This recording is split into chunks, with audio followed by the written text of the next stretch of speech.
Hello. I guess you probably haven't met me before. My name is Luke Smith. I am a Methodist minister and I'm married to Vivian Smith. Sometimes people say to me, "Are you related to Vivian Smith?" And I say, only through marriage. I am the Superintendent Minister of the Tendering Circuit, which is in the Bedfordshire, Essex and Hertfordshire district. And so I thought I would share with you some thoughts. We have this reading on the Transfiguration. And it's very, very complicated, but I just want to try and explain some things really about it. Don't you just love a good football match? I'm sure you do. I'm sure everyone is an Ipswich Town fan, and maybe this season Ipswich will be promoted. Who knows? But football is fantastic, isn't it? Vivian really does not like it and she endures it with me. But football is such a brilliant thing. And, everyone's got an opinion. Well, in my world, they do. Everyone has an opinion. And we have memories of wonderful football matches.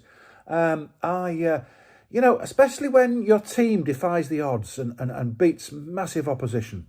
Back in the 1980s, yes, I am that old, my team, which is the mighty York City, York is where I'm from, we had a couple of good years in cup runs, and I remember when York City beat Arsenal. It was in the FA Cup, 4th round, and we won 1-0 with an 89th minute penalty.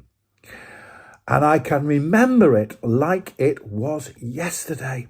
An 89th minute penalty, scored, and that was it. The end of the game. Fantastic. Absolutely fantastic. And in the 5th round of the Cup, we got Liverpool. Let's not go there. But Arsenal was absolutely fantastic.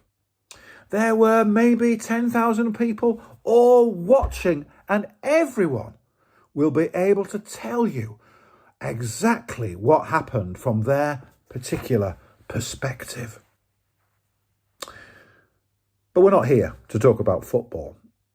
I want to talk about the Transfiguration. You've got Peter, James and John taken up a mountain by Jesus. And then some pretty strange stuff happens, really. Jesus' face shines like the sun.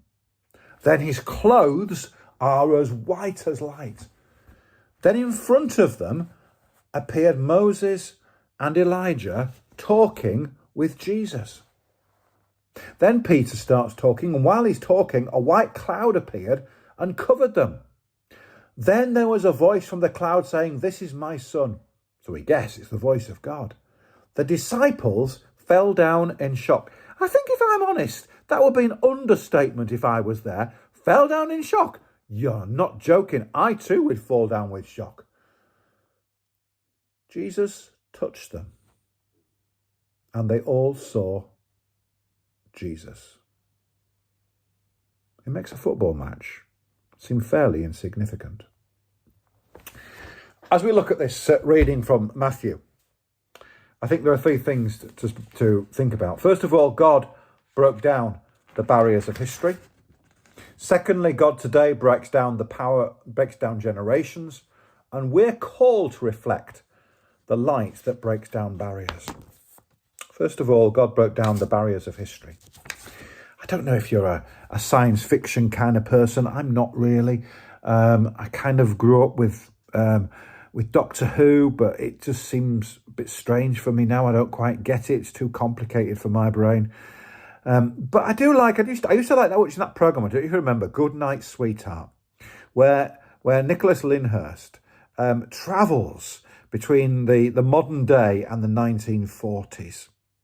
And he travels and, he walks through this wall, doesn't he? And, he travels back in time, and it's all amazing, and it's all interesting. And he tries to have a role in different periods of history, but you can't do it. But in this reading, what God did was he showed his presence in different periods of history. God broke down the barriers of history. It shows that the God of Elijah and Moses is the same God in Jesus' time and the same God in our time in 2026. He broke down these barriers of history. I don't know how often you celebrate Holy Communion, but it's an aspect of worship where the barriers of history are broken down. We say that God is with us, and we acknowledge all those people who've been fed around the table, sometimes in the very place where we gather, and sometimes it's metaphorical. You know, the God we worship is timeless, but also beyond time. Do you know what I mean? It's much more than the Good Night Sweetheart time travel, much more than Doctor Who. We have a God for all time. 2 Timothy 1 verse 9 says, grace was given to us in Jesus before the beginning of time. So first of all, God breaks down the barriers of history. Secondly, God breaks down the generations. I'm getting old. I'm nearer 60 than 50. That's old, isn't it? That's old. I remember when I first got my driving licence. I passed my test at 17. I got my driving licence, and it has a date of expiry. And it was when I'm going to be 70, 2039. And 2039, when you're 17, seems a long way off. Now, it's not so far away. But I knew I was getting old when I had to ask people what was on the radio. I asked my daughter, I asked my niece, who are these people who are singing? At Christmas time, we put a Christmas Top of the Pops or a review of the year. I don't know who these people are. Who are these people? What's happened? What's happened to Adam and the Ants? What's happened to Spandau Ballet Soft Cell, all the singers of the proper age? I don't know. I'm getting old. I've lost my hair. I'm overweight. Oh, no. And then I sometimes sit with people in church, and they're talking about things. I haven't got a clue what they're talking about, because they're talking about life before I was here. I'm kind of like stuck in the middle. I am well and truly middle-aged. I've been a minister for some years. I've been a preacher for even longer. And people often used to say to me, how do we bring young people into church? I don't know. How do we engage people of different generations in church? I don't know. How do we break down the generations? Those barriers? I don't know, but God can. But God can.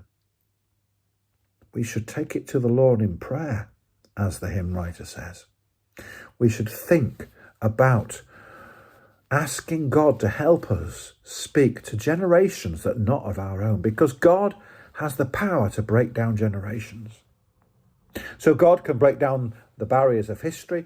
God can break down the power of generations. And finally, we are called to reflect the light that breaks down the barriers.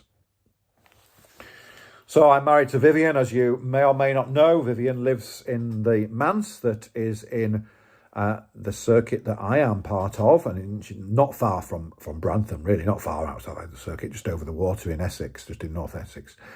And it's very dark where we live. The town of Manningtree doesn't have many streetlights. And if you come down to the manse in the winter, it is dark. There are no lights. At Christmas time, we had some lights up and had illuminated reindeer, which made things a bit easier. But at the moment, it's quite dark. I'm very pleased that for Christmas I received a head torch so I could see what was going on. And it's brilliant. You have this torch and the darkness is gone.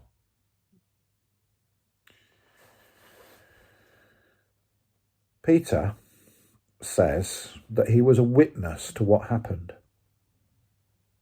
And through that, we are called to be witnesses. Those disciples on the mountains spoke of a light. We are to speak of a light. We are called to be like torches or headlights, shining in darkness, witnessing to what we've experienced of God. Because I'm sure everybody here watching this has got an experience of God.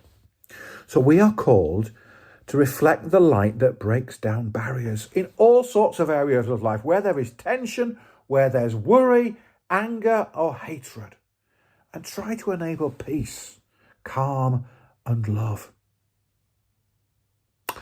Vivian told me my talk had to be about 10 minutes, and we're just over the 10 minutes. So I'll shut up. The Transfiguration. We see that God breaks down the barriers of history, breaks down the barriers of generations, and we are called to break down the barriers of light. Amen.